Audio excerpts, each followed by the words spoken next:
Another thing that was really cool about Houghtons was the interior decorating of it.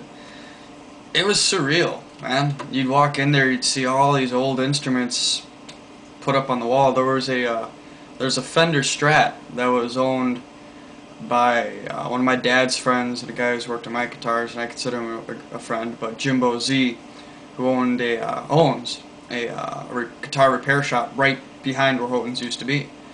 They had that up there, had my two instruments that I played for forever. They had a couple saxophones, had a couple lutes, a flute, had a bagpipe. God, what else was up there? A mandolin, I think. Yeah, another one. Jimbo Z had a mandolin up there.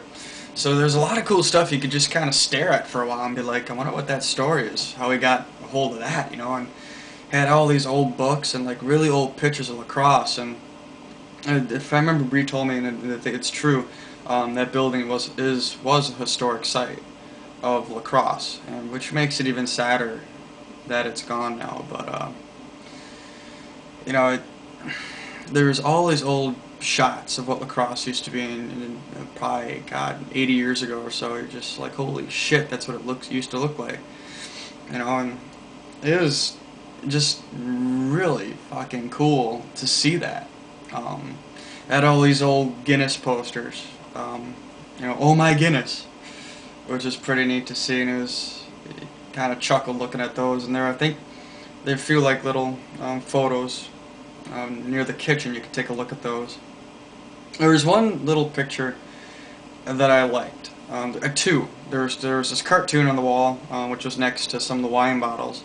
There's a picture of this guy with glasses talking to this woman. He says, I hate to see a lady drink a pint, and she takes off his glasses and breaks them. Says, better, And then there was another shot of the Queen of England drinking a pint, I think, of Guinness. So strange, but this little objects like that made the place really, really cool to visit. I mean, even if you were there for a short time, you could look around and just be like, wow, this is so neat. Look at all this old stuff, and and just it made the place more welcoming. You didn't want to touch anything, though, you'd probably break it.